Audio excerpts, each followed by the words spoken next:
అందరికీ నమస్కారం. Welcome back to my channel. భారతదేశంలోనే అతిపెద్ద హిందూ దేవాలయంగా ప్రసిద్ధి చెందిన శ్రీ రంగనాథ స్వామి దేవాలయం శ్రీరంగం గురించి ఈ వీడియోలో మనం తెలుసుకుందాం. మొదటిసారి మన ఛానల్ని ఎవరైతే విజిట్ చేసినట్లయితే వారు తప్పకుండా మన ఛానల్ని సబ్స్క్రైబ్ చేసుకోవాల్సిందిగా కోరుకుంటున్నాను. ఇక ఈ ఆలయం వివరాలలోకి వెళ్తే శ్రీ రంగనాథ స్వామి ఆలయం తమిళనాడు రాష్ట్రంలోని తిరుచిరాపల్లిలో ఉన్నటువంటి శ్రీరంగంలో ఉంది. ఈ గుడిని తిరువరంగం అని కూడా పిలుస్తారు. ఈ ఆలయంలోని ప్రధాన దైవం విష్ణువు. ఈ ఆలయాన్ని తమిళ నిర్మాణ శైలిలో నిర్మించారు.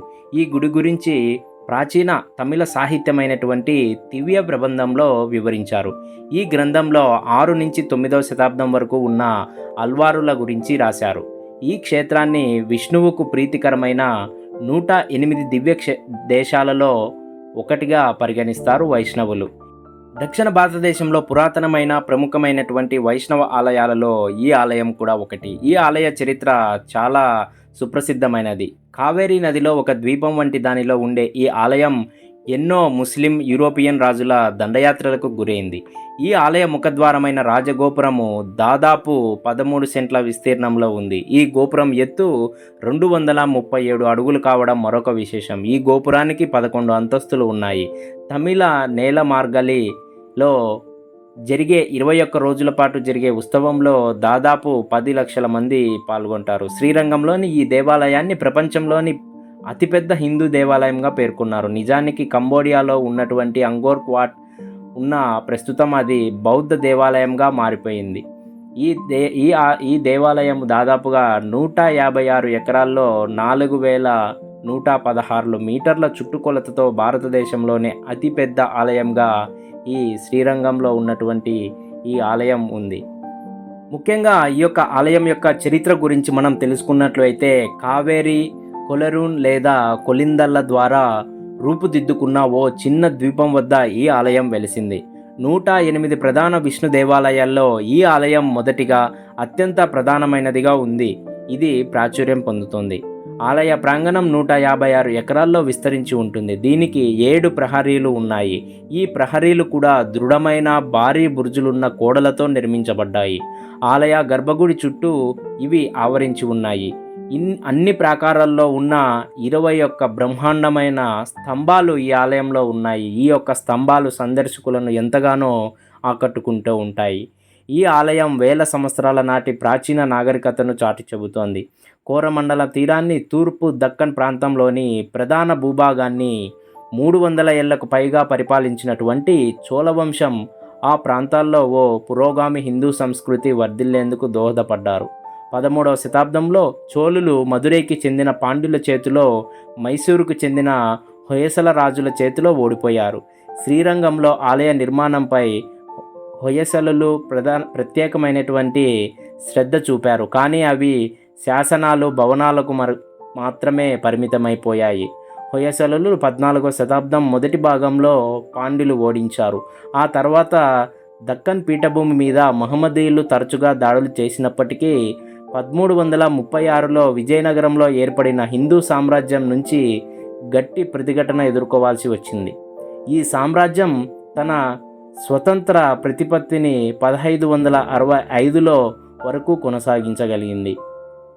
అయితే అదే సమయంలో యూరోపియన్లు దక్షిణ భారతదేశంలో కాలుపెట్టారు. 16వ శతాబ్దంలో అనేక మంది విదేశీ పర్యాటకులు, వ్యాపారులు ఈ మార్గాల్లోంచి ప్రయాణాలు సాగించేవారు. కానీ విజయనగర సామ్రాజ్యం తన వ్యాపారాల కోసం సమకూర్చిన మార్గాల మీదే తప్పితే పోషక భూభాగాల మీద వారికి ఆసక్తి చాలా తక్కువగా ఉండేది. ఈ నేపథ్యంలో 1600 సంవత్సరంలో ఆంగ్లేయులు ఈస్ట్ ఇండియా కంపెనీ, 1664లో ఫ్రెంచ్ కంపెనీలు వెలిశాయి.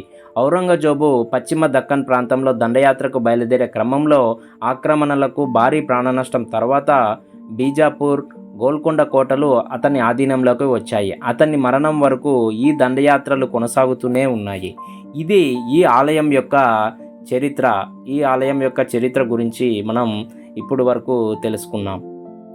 ఈ ఆలయంలో శ్రీ రంగనాథ స్వామి వారితో సహా 53 ఉపసన్నిధులు కూడా ఉన్నాయి. అందులో ధన్వంతరి సన్నిధి, గరుడాల్వర్ సన్నిధి, ఉడయార్వర్ సన్నిధి, తాయారు సన్నిధి, హయగ్రీవార్ సన్నిధి, చక్రధ్వజ్వర్ సన్నిధి, ఇలా ఈ ఆలయంలో రంగనాథ స్వామివారితో పాటు ఇలా 53 ఉపసన్నిధులు ఈ ఆలయంలో ఉన్నాయి.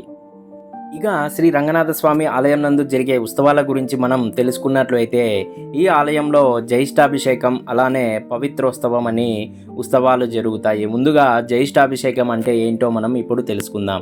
జ్యేష్ఠాభిషేకం అనగా ఆలయంలో పేరుకుపోయినటువంటి మలినాన్ని తొలగించడం కోసం జూన్ జూలై మాసంలో ఈ జ్యేష్ఠాభిషేకం ఉత్సవం చేస్తారు. ఆ రోజున ఆలయ గర్భగుడిని శుభ్రపరిచి ఆలయంలో ప్రత్యేకంగా తయారు చేసిన మూలికా తైలాన్ని పెరియ పెరుమాల్కు పూస్తారు. నామ్ పెరుమాల్ అమ్మవార్ల బంగారు తొడుగులను స్వర్ణకారులు మెరుగు పెడతారు. అనేక మంది అర్చకులు భక్తులు బంగారు వెండి కలశాల్లో పవిత్ర జలాన్ని తీసుకువచ్చేందుకు కావేరీ నదికి వెళ్ళి బంగారు కలశాన్ని ఏనుగు మీద తీసుకొని వస్తారు. ఈ బంగారు కలశాన్ని 1734లో విజయనగర చొక్క నాయకర్ బహుకరించారు. ఆ తర్వాతి కాలంలో కొందరు దొంగలు దాన్ని ఎత్తుకెళ్లారని కానీ భగవంతుడి కృప వల్ల అది తిరిగి స్వాధీనమైందని అనుకుంటారు. ఈ శాసనం ఆ బంగారు కలశం మీద తెలుగు భాషలో చెక్కించి ఉంది. ఆలయంలో ఉన్న వెండి పాత్రలన్నీ కూడా పవిత్ర కావేరీ జలాలతో నింపి ఆలయానికి తీసుకొని వస్తారు. కావేరీ నుంచి ఆలయానికి వచ్చే మార్గంలో వేద మంత్రోచ్చారణలు హోరెత్తుతాయి. ఆలయంలో ఉన్నటువంటి విగ్రహాలన్నింటినీ తిరువెన్నియాలయ ప్రాకారంలో ఉంచుతారు. విగ్రహాల నుంచి బంగారు తొడుగుల్ని తొలగించి జియర్ స్వామీజీ వదుల దేశికార్ స్వామిలకు అప్పగిస్తారు. ఆ తర్వాత తొడుగులను స్వర్ణకారుడు మెరుగు పెడతారు. భక్తులు పూజించుకున్న తర్వాత సాయంత్రం తిరిగి తొడుగుల్ని ఆ స్వామివార్లకు అలంకరిస్తారు. ఇలా ఈ జ్యేష్ఠాభిషేకం అనేది జూన్ జూలై మాసంలో జరుగుతుంది. అలానే ఇంకా రెండవది పవిత్రోత్సవం ఏంటంటే నిత్యం నిర్వహించే పూజల్లో సంభవించే లోపాలు సరిదిద్దుకునేందుకు ఈ ఉత్సవాన్ని నిర్వహిస్తారు. ఈ ఉత్సవాన్ని తమిళ మాసమైనటువంటి ఆగస్టు సెప్టెంబర్లో పూజాదికలో దోషాలను తొలగించేందుకు యజ్ఞోపవితత్వాన్ని స్వామివారికి అలంకరించేందుకు నిర్వహిస్తారు. ఈ ఉత్సవాన్ని 2 రోజుల పాటు నిర్వహిస్తారు. మొదటి రోజు ఉత్సవ విగ్రహానికి యాగశాలలో 365 సార్లు తిరువర్ధనం జరుపుతారు. రెండవ రోజు గర్భగుడిలోని దేవతామూర్తుల కోసం 1008 సార్లు తిరువర్ధనం జరుపుతారు. ఈ ఉత్సవ సమయంలో భక్తులందరూ పవిత్రమైనటువంటి నూలు దారాలతో దండను దేవతామూర్తులకు అలంకరిస్తారు. ఈ వీడియోలో శ్రీ రంగనాథ స్వామి ఆలయం శ్రీరంగం గురించి మనం తెలుసుకున్నాం. ఈ వీడియో చూసిన ప్రతి ఒక్కరికి ధన్యవాదాలు తెలియజేస్తున్నాను. ఈ వీడియో మీకు నచ్చినట్లయితే లైక్ చేయండి, షేర్ చేయండి, కామెంట్ చేయండి. అలానే ఇంకా మన ఛానల్ని ఎవరైతే సబ్స్క్రైబ్ చేసుకోకుండా ఉంటారో వారు తప్పకుండా మన ఛానల్ని సబ్స్క్రైబ్ చేసుకోండి.